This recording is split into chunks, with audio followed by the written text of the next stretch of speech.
Hey Panty Boy, we just released the R6V. Have you seen it? It does everything your S1 II does, but more, and is cheaper. Did you notice that? Do you have something to answer it? We got a point and shoot coming fast.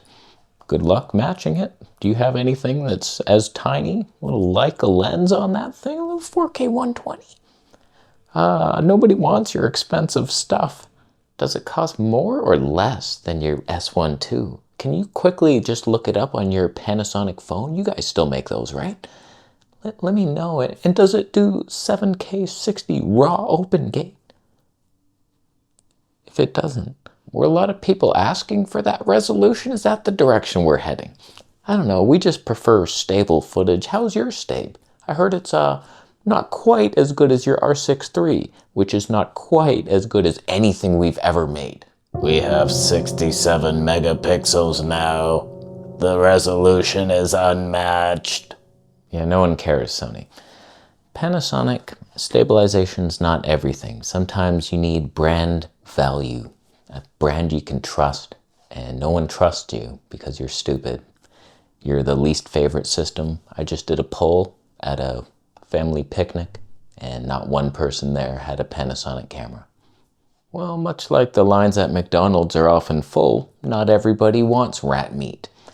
So it's like, yeah, okay, the more popular choice. A lot of popular, stupid people out in the world, all agreeing how dumb they are. Panasonic offers you something different. Little filmic touch on the damn thing. Where's your filmic touch? Oh, it's a cinema cam. Is it though? How come we don't have the cinema look that your C50 has same sensor? What happened there? A little hammer visit you in the night. With our 10K sensor, we can now do 8K 30p with a crop. Can any of you jabrones do that? You stupid jabrones. Sony, we do 8K 60 raw, like grab a pamphlet. Panasonic, does your lens on a little point and shoot cover your full sensor? The giant micro 4/3 sensor? Define cover. I wear a coat. Sometimes it's a little shoulder piece. I feel warmer with it on. Just like, does it cover my whole body? But it's doing something, isn't it? So it's like, yeah, we got to crop a little bit. So what? Crop in on your mom. All I want is the perfect camera. All I want is the perfect camera. So it's been a busy couple days. Panty Boy releases the L10 little point and shoot at 4 p.m., not leaving me enough time or desire to make a video for the next day. And then the next day comes and it's Canon R6V coming, like, oh my God, okay, maybe I'll combine the videos and release them tomorrow. And then the A7R VI. What the hell is that? What the hell? You're trying to tell me all these companies aren't owned by the same Mitsubishi warlord. So I've reviewed the reviews, and let's start with the Canon R6V. In my opinion, you have a sandwich of cinematic C50, not quite as cinematic as the old C70, but okay, we're full frame, we're better. Not really, no DGO, whatever. Cinema look, Canon cinema movie. R6 III, same sensor, but crippled in the look. Somehow they made it just not as nice to look at. The colors aren't as good on purpose for no reason whatsoever other than to sell more C50s. So you have this sandwich where it's like a worse look, but way better to use. Like just, you got the IBIS, it's mirrorless type stuff. The menus are quicker, custom modes, fun to use. C50, oh no, I can't do a damn thing with the damn thing. And it's on a tripod only, and oh God, there's no animal eye detect, there's no viewfinder, this sucks. But the look is so much better. So you have that sandwich. And then in between, we have what should be the C50 look with the R6 III features and fun. But instead, what we get is most of the features and fun, but the same look. You don't get the cinema look, but it's a video-centric thing. But it's smaller, but you also lose the viewfinder. So there go all your versatility options for having wildlife and doing everything with one camera. So you have three crippled beast freaks who all do something terrible on purpose. For what point? About 30 years ago, Sony released the ZV-E1, and it was the A7S III sensor, only what they did was improve it in every damn way possible, except removing the viewfinder. And back then, that was okay. That was acceptable because of how light it was. You're like, you know what? Full frame at 483 grams. Okay, you don't have a viewfinder. I'm gonna vlog with it. I don't need it. This is not my wildlife cam. Whatever, you're an A7S III with better color, better autofocus, funner modes, dynamic active stability, tracking thing, following you around. It's good. So the R6V, 30 years later, you come with something quite heavy. It's still like 680 grams. That's not light at all. You're talking 20 grams lighter than the A7S III was. So it's heavy. It has no viewfinder, so all the versatility is gone. And you have things that, do any of us need 6K open gate? I meant 7K. With RAW. It'll be sharp. Yay. Sharp verticals on that. Ironically, it's the same price as the ZV-E1, which sounds stupid. Sony should have discounted that thing by now, but whatever, they never discount anything. Sony holds its value. Canon, not so much. So same price. Like, if I'm being honest, which one would I buy? ZV-E1 or R6V? God, there's a ZR in the mix that's $300 cheaper. We're on it, in HD, of course, because that's the best. Who needs red RAW? Like, I have 6K60 red RAW in here. I barely use the damn thing. Sometimes I go outside, it's red RAW, but you're talking Canon RAW. Like, the file sizes are so stupid big. For what advantage? You don't even have a filmic look, Canon. At least Nikon has a little filmic touch on the damn thing. But between those three, R6V, ZV-E1, ZR, they're all compromised in different ways. So which one matters to you most? Like, do you love 4K 120? ZV-E1 does it with a 10% crop, and it's basically one-to-one readout beautiful. ZR crops in 1.5 times. That's a lot more crop. Could be handy for wildlife, but you have no viewfinder anyway, so you'll never use it.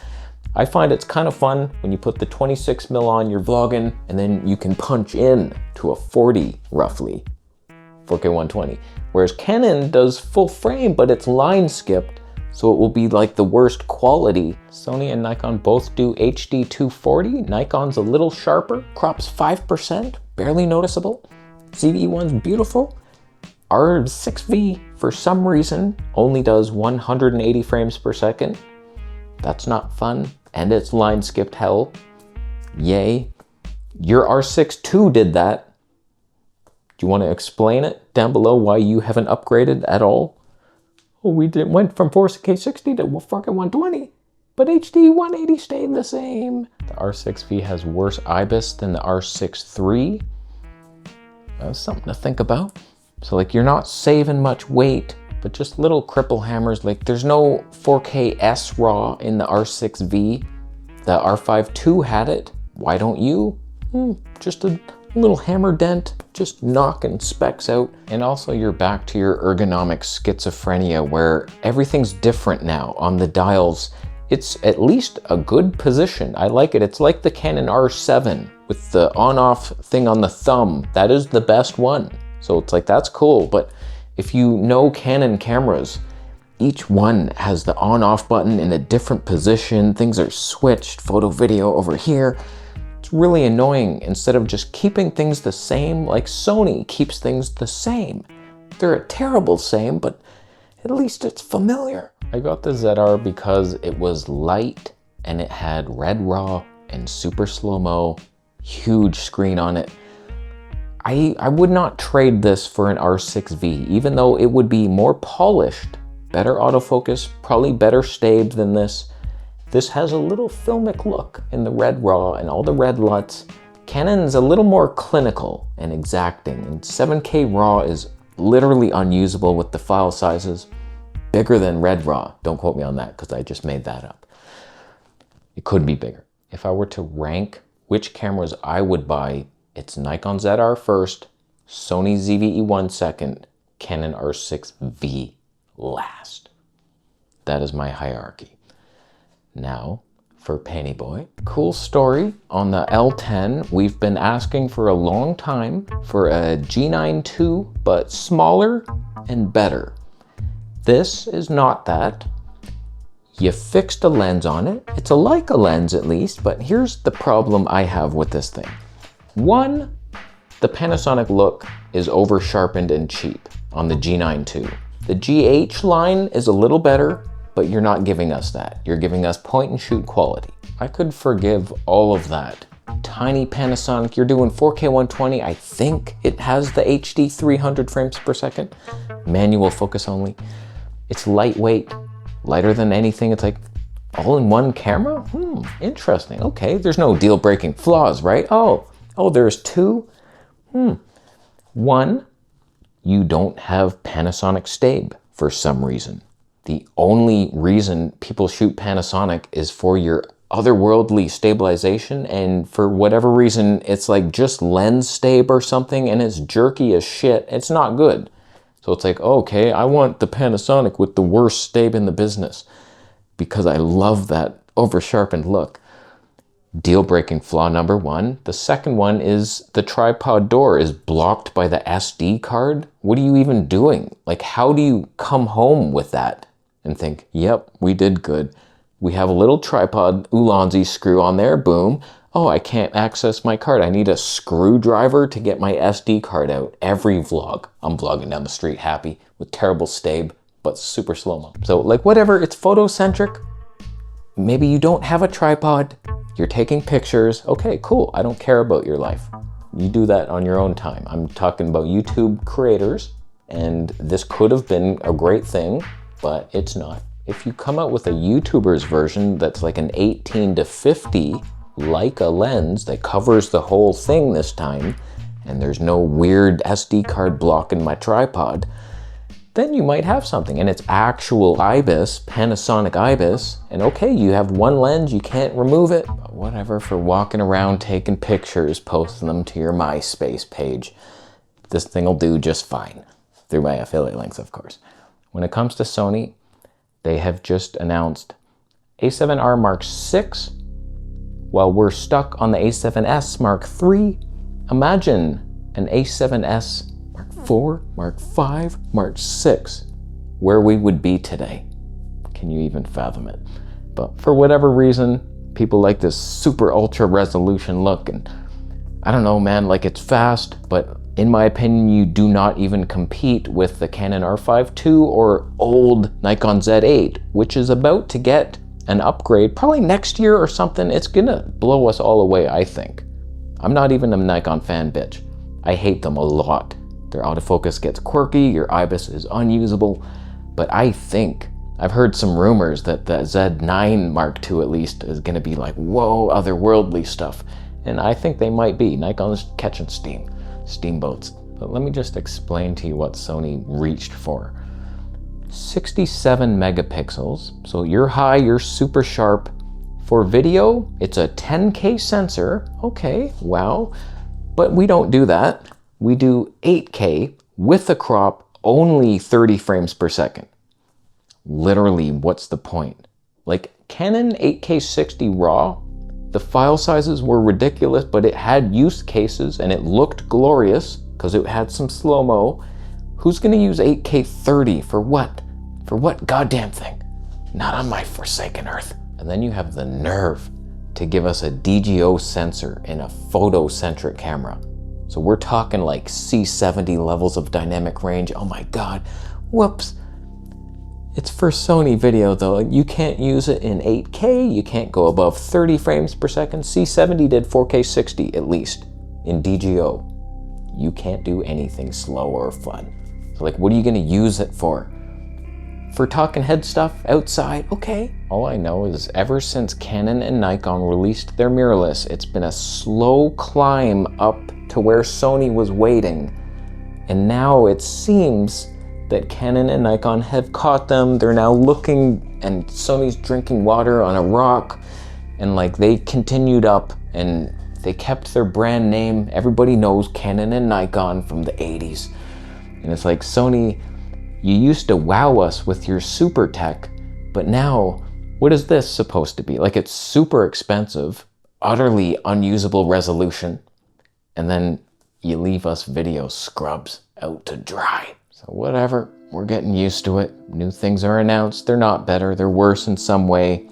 Oh, look, we're advancing up and up. Whoops, we dropped some things along the way, but look, we're up here now. Huh? Sure, we don't have all the things we set off with, but come on, we're doing stuff here. High resolution, 67 megapixels. Look at this Leica lens. It almost covers a micro four thirds sensor. We were so close. R6V. It doesn't look cinematic, but it'll look like something sharp and in focus. Nothing's better. And I cry inside, like dolphins would. Thank you for your Bitcoin technology. Every camera I talked crap about today is available through the affiliate links, and you better buy some of them. Subscribe for more.